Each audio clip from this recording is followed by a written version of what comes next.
श्री शिवाय नमस्तुभ्यम। भक्तों, आज हम आपके लिए भगवान भोलेनाथ की एक बहुत ही विचित्र कथा लेकर आए हैं। एक समय की बात है, किसी नगर में भगवान शिव का एक बहुत ही सुंदर और भव्य मंदिर था। दूर दूर से भक्तजन शिव जी के मंदिर में दर्शन के लिए आते थे। सोमवार का दिन था। मंदिर का परिसर भक्तों की भीड़ से खचाखच भरा हुआ था। सभी लोग भोलेनाथ का जलाभिषेक करने के लिए आए हुए थे। तभी अचानक से आकाश से बिजली कड़कती है और सोने का एक थाल मंदिर में शिवलिंग के सामने उतरता है। उसी के साथ एक भविष्यवाणी भी होती है, जो कोई व्यक्ति भगवान शिव का सच्चा भक्त होगा उसी को यह थाल मिलेगी। मंदिर के परिसर में उपस्थित सभी लोगों ने यह भविष्यवाणी सुनी। धीरे धीरे सभी लोग इकट्ठे हो गए। मंदिर के पुजारियों को पूरा विश्वास था कि यह थाल उन्हीं को ही मिलेगी, क्योंकि वो तो रोज सेवा करते हैं। इसीलिए वो सबसे पहले जाकर खड़े हो गए। सबसे पहले एक पंडित जी आए, जो श्रेष्ठ पंडित थे, और बोले, देखिए, मैं प्रतिदिन महादेव का अभिषेक करता हूँ, सेवा करता हूँ, अतः मैं ही भोलेनाथ का सबसे बड़ा भक्त हूँ और इस थाल को पाने का अधिकारी भी, इसलिए यह थाल मुझे मिलना चाहिए। इतना कहकर पंडित जी ने थाल को उठा लिया, और जैसे ही पंडित जी ने थाल को उठाया, थाल पीतल का बन गया। यह देखकर पंडित जी बड़े लज्जित हुए। उन्होंने थाल यथास्थान पर रख दिया और वहां से निकल गए। इसी प्रकार वहां पर उपस्थित सभी पंडितों ने खुद को आजमाया, लेकिन शायद उनमें से कोई भी सच्चा भक्त नहीं था। उन्हें भी थाल यथास्थान रखना पड़ा और जाना पड़ा। इसके बाद उस नगर के राजा का आगमन हुआ।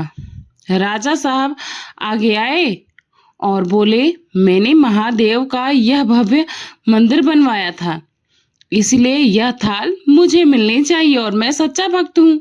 यह कहकर राजा साहब आगे बढ़े और थाल को उठा लिया।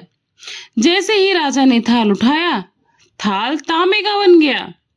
यह देखकर राजा भी बहुत लज्जित हो गए और थाल को यथास्थान पर रख दिया। एक तरफ खड़े हो गए। इसके बाद इसी तरह एक एक एक एक करके सारे दानी, सारे भक्त, सारे महात्मा पधारते गए और थाल को उठाते गए, लेकिन सभी के हाथ से थाल पीतल का, तांबे का, ऐसे अलग अलग धातुओं का बन जाता था। लोगों को पता चला कि हम में से कोई भी महादेव का सच्चा भक्त है ही नहीं, तो फिर सच्चा भक्त है कौन? लेकिन उसी समय मंदिर में एक किसान आया। वह बेचारा महीनों के बाद आज शिव जी के मंदिर में दर्शन करने के लिए आया था।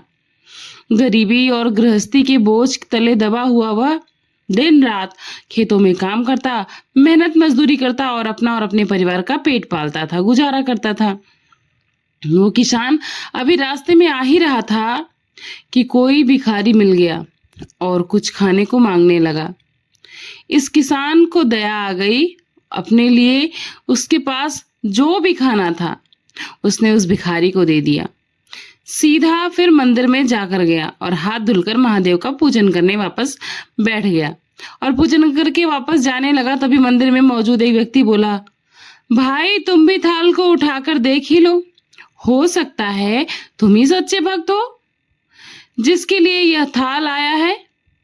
किसान को लगा वह व्यक्ति उसका मजाक बना रहा है। किसान ने हंसते हुए कहा, भाई, मैं तो कभी कोई पूजा पाठ ही नहीं करता हूँ, महीने में एक बार, कभी बड़ी मुश्किल से आ पाता हूँ, मैं तो मंदिर भी नहीं आ पाता, मैं कैसा सच्चा भक्त। फिर वह व्यक्ति बोला, अरे भाई, हम सब तो देख चुके हैं, फिर हम सबकी भक्ति तो बेकार निकली। अब तुम भी अपना हाथ लगाकर देख लो, हम जानना चाहते हैं, सोने का थाल मिले या ना मिले, किंतु यह तो पता चल ही जाएगा ना कि तुम्हारी भक्ति कितनी सच्ची है, कितनी श्रद्धा है तुम्हारी भक्ति में। अब सबके आग्रह करने पर आखिर वह भोला भाला किसान थाल उठाने के लिए पहुंच गया। जैसे ही उसने थाल उठाया, लोगों के आश्चर्य का ठिकाना ही नहीं रहा।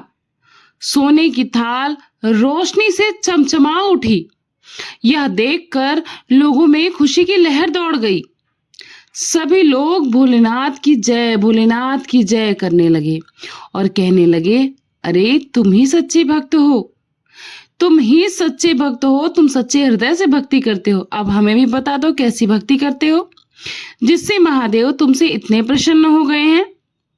यह सुनकर किसान बोला, भाई मैं कोई भक्ति नहीं करता, मैं दिन भर खेतों में काम करता हूँ और जरूरतमंदों को उनकी इच्छा अनुसार जो मेरे सामर्थ्य मदद कर देता है, इसके अलावा मैं कोई विशेष कार्य नहीं कर पाता हूँ।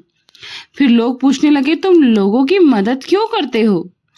तो वो किसान ने हंसते हुए बोला, आनंद। दूसरों के चेहरे पर जो मुस्कान होती है उसे देखकर मुझे बहुत आनंद मिलता है।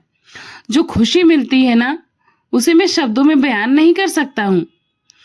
इतने में फिर से आकाशवाणी हुई जिसमें कहा गया कि यह किसान भोलेनाथ का सच्चा भक्त है क्योंकि इसे दूसरों की मदद करने में आनंद आता है। इसी प्रकार सच्ची भक्ति का उसका प्रमाण मिला। तो दोस्तों, कहने का मतलब ये है, कहानी का सारांश ये है कि कर्म कांड से ज्यादा होता है धर्म कांड। आप कर्म कांड कर पाओ या नहीं, रोज भगवान के मंदिर में पहुंच पाओ या नहीं, रोज घंटों बैठकर पूजा पाठ कर पाओ या नहीं, इससे कोई फर्क नहीं पड़ता। सच्चे हृदय से, सच्चे दिल से हर जरूरतमंदों की मदद करना, हमारा जो कार्य है उसको प्रथम निर्वहन करना, यही बहुत बड़ा भक्ति होती है। और कलयुग में तो कर्म प्रधान वैसे भी कहा गया है, तो कर्म ही पूजा है। इसलिए पहले अपने कर्म को धर्म और निष्ठा से करिए और किसी का दिल ना दुखाइए, यही सबसे बड़ी भक्ति होती है। कथा अच्छी लगी हो तो वीडियो को लाइक करिएगा, चैनल सब्सक्राइब करिएगा। मिलते हैं नई कथा के साथ। थैंक्स फॉर वॉचिंग पूर्णिमा के शो ब्लॉग। जय श्री कृष्णा। ओम नमः शिवाय।